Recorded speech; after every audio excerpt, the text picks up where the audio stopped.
All right, today we're going to tackle one of the most famous and, believe it or not, most misunderstood ideas in the whole world of design.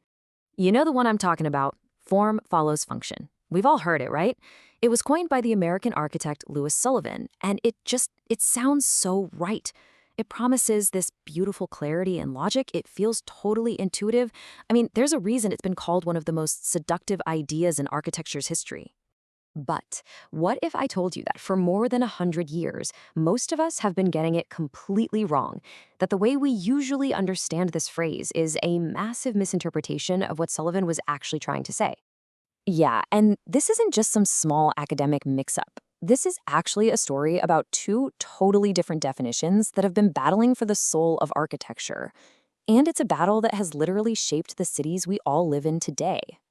See, for Louis Sullivan, function wasn't just about, what a building does. It was this huge, holistic idea. It included everything: culture, society, even spirituality. He said it was about all true manifestations of the mind, the heart, the soul. It was this epic, almost poetic vision. And this right here, this illustrates the divide perfectly. On the left, you've got Sullivan's work. It's rich, it's ornate, it's expressing a vibrant culture. But on the right, that's what came next. That's the 20th century modernists who grabbed his phrase and just ran with it in a completely different direction. The modernists took Sullivan's grand idea and just stripped it right down to the studs. For them, function meant one thing and one thing only: the practical, mechanical use of a building. What does it do? That's all that matters. And with that one simple redefinition, that kicked off a debate that has been raging ever since. Now, this architectural clash, the poetic versus the practical, it wasn't happening in a vacuum. It actually perfectly mirrored a much bigger trend in the 20th century, our habit of seeing the entire world in these simple black and white terms. Just think about it for a second. East versus West during the Cold War, left versus right in politics, culture versus nature. It was a century obsessed with either or. You had to pick a side. This kind of dualistic, binary thinking was absolutely everywhere, and the split in architecture was really just one more symptom of it. But of course, that black and white worldview just couldn't last. The end of the Cold War, the rise of the internet, global trade, all these forces just shattered those simple categories. Our world became this messy, complex, interconnected place where simple opposites just don't really work anymore. But here's the kicker. While our world got way more complex, the way we design our cities and buildings kind of got stuck in that old, divided way of thinking. And honestly, this has created a real crisis for us today. So to handle all this new complexity, we didn't learn to integrate our thinking.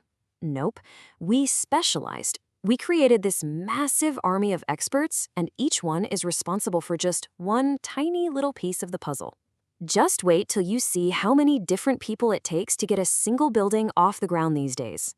Okay, so you've got your transport consultants, just figuring out how people are even going to get to the building. Then you have your fire engineering consultants, making sure it's all safe. You've got risk and opportunity managers, weighing every single pro and con. And of course, you've got your sustainability consultants, focused on the environmental impact. And believe me, that is just scratching the surface. This explosion of specialists has accidentally created a brand new and pretty dysfunctional binary. On one side, you have the architects. They're now expected to handle the desires, the beauty, the feeling, the art of it all. And on the other side, you have this huge team of engineers and technicians handling the needs, the plumbing, the wiring, the raw data. So what's the result of all this? Well, you get a massive disconnect. We end up with these overcomplicated, pretty inefficient buildings where the so-called art is totally disconnected from the science. And because of that, these buildings really struggle to respond to the truly complex, hybrid challenges of our time. I'm talking about things like climate change or urban sprawl, because no one is actually looking at the whole picture. So how in the world do we fix this? Well, we've got to break down these artificial walls. We need a completely new way of thinking that helps us get beyond these old, outdated divisions. A potential solution is this really cool concept called supramateriality. Basically, it's an expanded idea of what a material even is. It argues that a building isn't just made of physical stuff like wood and steel, it's also made of non-physical forces, things like the local climate, the sound of the neighborhood, and even economic pressures. And what this does is it allows us to shift from that old binary thinking to what's called a transversal process. So instead of separating ideas from materials or splitting art from engineering, this new approach merges them all together. It lets us design forms that can actually address multiple overlapping concerns at the exact same time, finally liberating architecture from that century-old trap. This all leads to a really powerful new way of thinking about what our buildings are actually for. It's a major shift away from a static idea and towards something much more dynamic, much more alive. So let's end on this question. What if we just stopped asking what a building's function is? What if, instead, we started asking about its performance?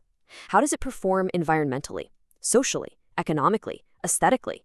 How does it perform all at the same time? Maybe that's the question that will finally help us build the world we really need.